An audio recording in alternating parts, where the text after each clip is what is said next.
ترکی کے شہر استنبول کو یورپ اور ایشیا کا سنگم کہا جاتا ہے۔ یہ شہر دو حصوں میں تقسیم ہے، ایک طرف یورپین استنبول اور دوسری طرف ایشین استنبول، اور ان دونوں کو سمندر کا ایک پل ملاتا ہے۔ رسول اللہ صلی اللہ علیہ وآلہ وسلم کے مدینہ میں میزبان اور آپ کے جانثار صحابی حضرت ابو ایوب انصاری کا مزار بھی استنبول ہی میں واقع ہے۔ آقا صلی اللہ علیہ وآلہ وسلم کے اس جید صحابی حضرت ابو ایوب انصاری کو ترکی میں سب ایوب سلطان رضی اللہ تعالیٰ عنہ کے نام سے جانتے ہیں، اور جس علاقے میں آپ رضی اللہ تعالیٰ عنہ کا مزار ہے اس علاقے کا نام بھی ایوب سلطان ہی ہے۔ آپ کو استنبول شہر کی فصیل کے سامنے دفن کیا گیا تھا، مگر وقت گزرنے کے ساتھ ساتھ قبر مبارک لوگوں کی نظروں سے اوجھل ہو گئی۔ 757 ہجری میں جب سلطان محمد فاتح نے صحابہ کرام رضوان اللہ علیہم اجمعین کی قبروں کو دریافت کرنے کا عمل شروع کیا تو اس وقت کے جید روحانی بزرگ شیخ شمس الدین نے ایک جگہ کی نشاندہی کی۔ اس جگہ 2 ہاتھ زمین کھودی گئی تو ایک پتھر برآمد ہوا جس پر عبرانی زبان میں حضرت ابو ایوب انصاری لکھا ہوا تھا۔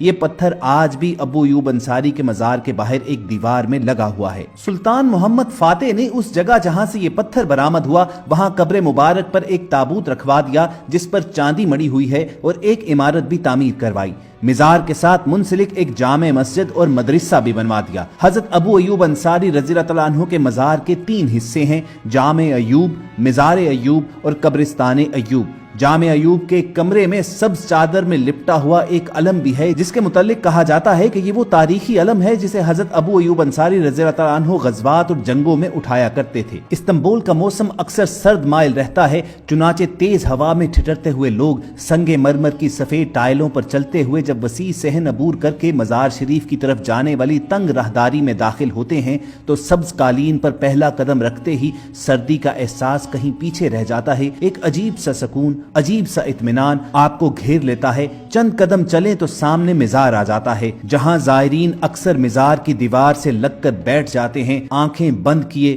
آنسوؤں کی جھڑی آنکھوں سے جاری ہو جاتی ہے۔ دل ہی دل میں دعائیں، التجائیں اور نہ جانے کیا کیا مانگتے ہیں، کیا کیا عرضیاں درخواستیں وہاں پر پیش کرتے ہیں، اور ہر کوئی ایک کیف و سرور کے عالم میں ہوتا ہے۔ کسی کو کوئی خبر نہیں ہوتی کہ وہ کہاں اٹھا کہاں بیٹھا، کیونکہ یہ جانثار رسول حضرت ابو ایوب انصاری رضی اللہ تعالیٰ عنہ کی درگاہ ہے۔ حضرت ابو ایوب انصاری رضی اللہ تعالیٰ عنہ کے مزار مبارک کے ایک طرف چند نایاب نوادرات بھی رکھے گئے ہیں جس کی زیارت عام کی اجازت ہے۔ ان نوادرات میں حضور اکرم صلی اللہ علیہ وآلہ وسلم کی داڑھی مبارک کے بال، حضور اکرم صلی اللہ علیہ وآلہ وسلم کے ہاتھ مبارک سے لگائے گئے پودے کے پتے، آپ صلی اللہ علیہ وآلہ وسلم پر درود بھیجنے اور ان سے ہم کلام ہونے والا پتھر، رسول اللہ صلی اللہ علیہ وآلہ وسلم کی قبر مبارک کی مٹی کا ٹکڑا اور بہت سے نوادرات دھرے ہوئے ہیں۔ ہماری دنیاوی گناہگار آنکھیں ان تمام چیزوں کی زیارت کرتی ہیں۔ یہ کرم، یہ فضل، یہ سب کچھ ناقابل یقین ہو جاتا ہے۔ مزار مبارک اور مسجد ایوب کے درمیانی راستے اور احاطے میں کبوتروں کے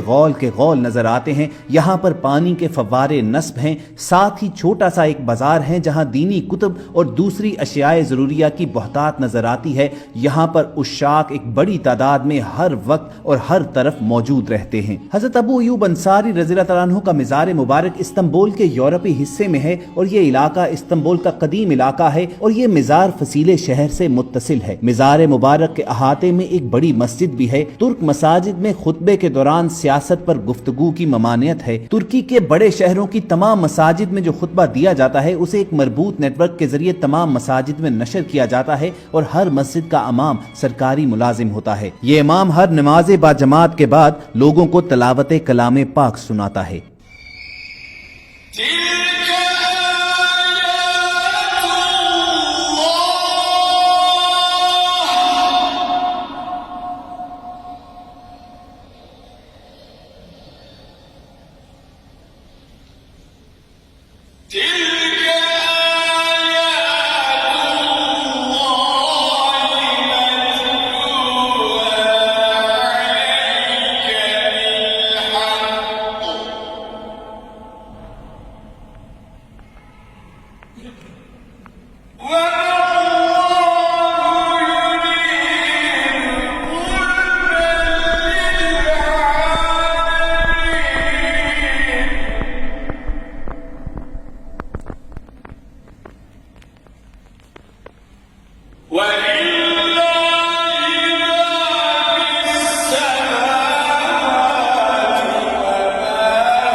خواتین و حضرات، جانثار رسول صلی اللہ علیہ وآلہ وسلم حضرت ابو ایوب انصاری رضی اللہ تعالیٰ عنہ ان منتخب بزرگان مدینہ میں سے ہیں جنہوں نے عقبہ کی گھاٹی میں جا کر حضرت صلی اللہ علیہ وآلہ وسلم کے دست مبارک پر اسلام کی بیعت کی تھی اور آپ صلی اللہ علیہ وآلہ وسلم کو مدینہ شریف آنے کی دعوت دی تھی۔ تاجدار رسالت کا سفر ہجرت ختم ہوا اور آپ صلی اللہ علیہ وآلہ وسلم کی مدینہ میں جب آمد ہوئی تو جانثاروں کا جھرمٹ آپ کے ساتھ تھا۔ سواری جوں آگے بڑھتی جاتی، راستے میں انصار مدینہ انتہائی جوش و مسرت کے ساتھ اونٹنی کی مہار تھام کر عرض کرتے کہ یا رسول اللہ صلی اللہ علیہ وآلہ وسلم، آپ ہمارے گھر کو شرف نزول بخشیں، مگر نبی کریم صلی اللہ علیہ وآلہ وسلم ہر ایک سے یہی فرماتے کہ اس اونٹنی کے راستے کو چھوڑ دو، جس جگہ اللہ کو منظور ہوگا اسی جگہ میری اونٹنی بیٹھ جائے گی۔ بالآخر ایک مکان کے سامنے اونٹنی بیٹھ گئی، صاحب مکان جلدی سے آگے بڑھے اور آپ کا سامان اتارا اور اٹھا کر اپنے گھر میں لے گئے۔ سلطان مدینہ حضرت محمد صلی اللہ علیہ وآلہ وسلم نے 7 ماہ تک یہیں قیام فرمایا،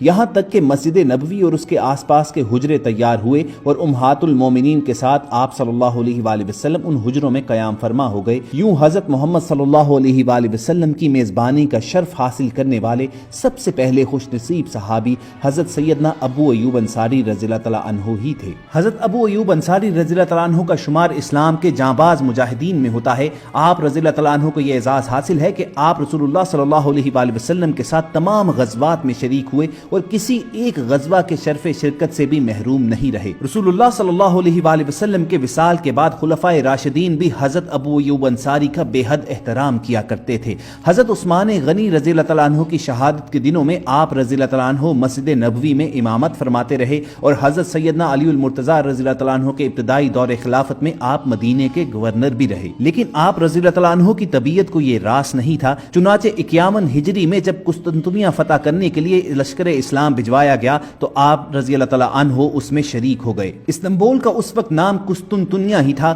ابھی اسلامی لشکر حملہ آور بھی نہیں ہوا تھا کہ طاعون کی وبا پھیل گئی اور آپ رضی اللہ تعالیٰ عنہ بھی اس کی لپیٹ میں آ گئے۔ اپنے انتقال سے قبل آپ نے مجاہدین کو وصیت فرمائی کہ جب میرا انتقال ہو جائے تو جنازے کو لشکر کے ساتھ آگے محاذوں پر لے جانا جہاں تک ہو سکے، تاکہ جب اللہ تعالیٰ مجھے پوچھیں کہ اے ابو ایوب، تو میزبان رسول صلی اللہ علیہ وآلہ وسلم تھا، بتا اللہ کے راستے میں تو نے کیا کیا، تو میں کہوں گا یا اللہ، جب میں زندہ تھا تب بھی تیرے راستے میں جہاد کرتا رہا اور جب انتقال ہو گیا تب بھی مجاہدین کے ساتھ میری لاش چلتی رہی۔ چنانچہ لشکر اسلام جب قسطنطنیہ پر حملہ آور ہوا، اس دوران آپ رضی اللہ تعالیٰ عنہ کا انتقال ہو گیا تو جنازہ لشکر کے ساتھ لے جایا گیا اور استنبول کے ساحل پر آپ کی فصیل شہر کے ساتھ تدفین کر دی گئی۔ مگر لشکر اسلام کو خطرہ یہ تھا کہ مقامی آبادی کہیں رات میں مزار کی توہین نہ کر دے، مگر صبح ہوتے ہی مقامی رومی آبادی کے لوگ مجاہدین کے پاس آئے اور پوچھا کہ یہ قبر کس کی ہے۔ بتایا گیا کہ یہ رسول اللہ صلی اللہ علیہ وآلہ وسلم کے ایک جلیل القدر صحابی حضرت ابو ایوب انصاری رضی اللہ تعالیٰ عنہ کی قبر مبارک ہے۔ تو رومیوں نے کہا کہ ہم نے رات بھر دیکھا کہ قبر سے ایک نور نکلتا ہے جو آسمان تک جاتا ہے پھر واپس آتا ہے، رات بھر یہی کیفیت رہی۔ یہ دیکھ کر ہمارے دلوں میں اسلام کی حقانیت اتر گئی، لہٰذا اب تم لوگ گواہ رہنا کہ ہم ایمان لاتے ہیں۔ چنانچہ وہ پوری بستی حضرت ابو ایوب انصاری رضی اللہ تعالیٰ عنہ کی قبر مبارک کی کرامت سے مسلمان ہو گئی۔ روایات میں آتا ہے کہ آپ کی زندگی میں سرکار دو عالم صلی اللہ علیہ وآلہ وسلم نے آپ کو دعا دی تھی کہ اللہ تعالیٰ تم سے ہر ناپسندیدہ بات کو دور کر دے، اور یقیناً یہ نبی کریم صلی اللہ علیہ وآلہ وسلم کی دعا ہی کا اثر تھا کہ آپ رضی اللہ تعالیٰ عنہ زندگی بھر مصائب و آلام سے محفوظ رہے اور بعد از وفات بھی صدیوں تک غیر مسلم بھی آپ رضی اللہ تعالیٰ عنہ کی قبر مبارک کی حفاظت اور نگرانی کرتے رہے، حتیٰ کہ قسطنطنیہ پر مسلمانوں نے فتح کا جھنڈا گاڑا۔ آج بھی ترک حکومت کے زیر نگرانی آپ رضی اللہ تعالیٰ عنہ کا مزار اقدس اسی آن بان اور شان کے ساتھ آنے والوں کے دلوں میں سرور اور آنکھوں میں ٹھنڈک کا سامان لیے ہوئے ہے۔ قحط سالی کے زمانے میں لوگ